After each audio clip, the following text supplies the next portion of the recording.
All right, riding to class. And I'm doing this because I ran out of time. So I'm doing this video and we're gonna ride to class, and I wanna talk about Georgia's running back situation. I also want to admit that I was a little bit wrong, all right? I think a couple weeks ago, I put out a video about Georgia's running back situation saying, hey, listen, like, they're fine. You know, Kenny and Kendall's not that big of a drop-off.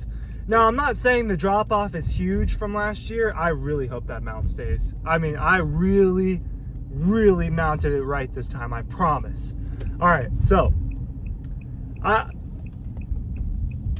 Kenny and Kendall have not been what we've grown accustomed to over the last 10 or so years from Georgia running back duos, right? I mean, when you're blessed with Isaiah Crowell, Gurley, Marshall, Chubb, Michelle, all of those types of guys, and then on to Zamir and James Cook, you grow accustomed to a certain level of standard of Georgia running backs, and I don't think that we've hit that this year.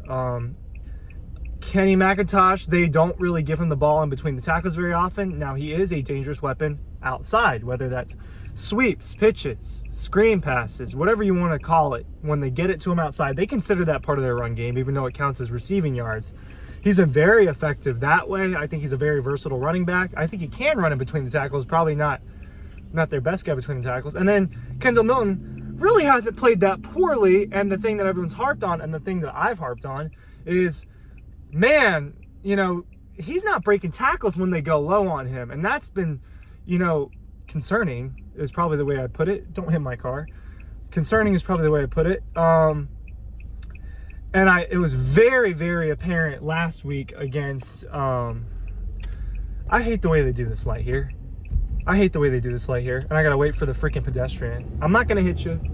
So then, against Kent State, I was like, man, like, he should have scored on that play.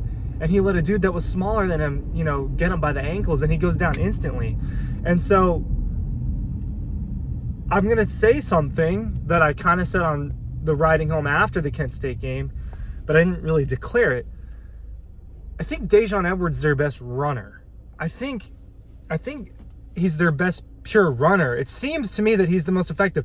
I clearly don't have, also proven that this is hands-free. I clearly don't have numbers in front of me because I'm driving, but a very efficient day for him on Saturday. I think he averaged around 6 yards a carry, which is really, really good. If you are not aware of that, that is a phenomenal number. And his balance, his rhythm, the way he stays up, he can definitely break a tackle. He's built low to the ground. He's got good enough speed. They are confident giving it to him between the tackles, and we've seen him get to the edge and, break pretty big explosive runs. And, he's gotten his fair share of touches this year. I kind of think that he's their best pure runner, and I think that you're going to see a little bit more DeJean Edwards as things pick up, especially if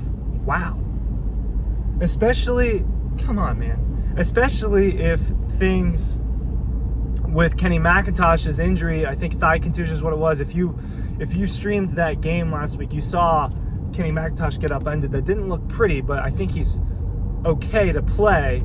But obviously, if you're dealing with a minor injury, you may be a little bit limited. So I could see DeJean Edwards getting even more touches against Missouri, a game where they should blow out Missouri, all right? Missouri is not close to Georgia right now. This is not the Missouri of 2012, 2013, 2011, whatever, that range when they were competing for SEC titles. This is not that. This is a very, very far from that version of Missouri, and I expect them to run the ball a lot. I just expect Georgia to score a lot, to be quite frank, and I think with more scoring, you're going to see them running the ball, and my mount is messed up. Let's try to fix it real quick. You're going to see, beautiful, fixed.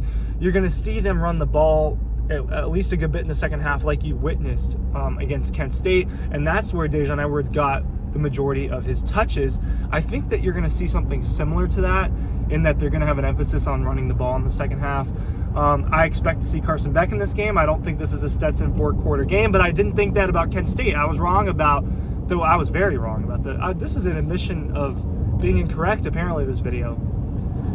But my overall point, as I've kind of jumped around my point a little bit, my overall point is, no, this running back room is not what George is used to. And James Cook was a very unique weapon that could be used in a particular way, and Zamir White was a very consistent running back that was good for a few yards every time you gave him the ball in between the tackles, and was a great goal line back, and was overall a huge leader for them, both on and off the field, and just by the way he carried himself.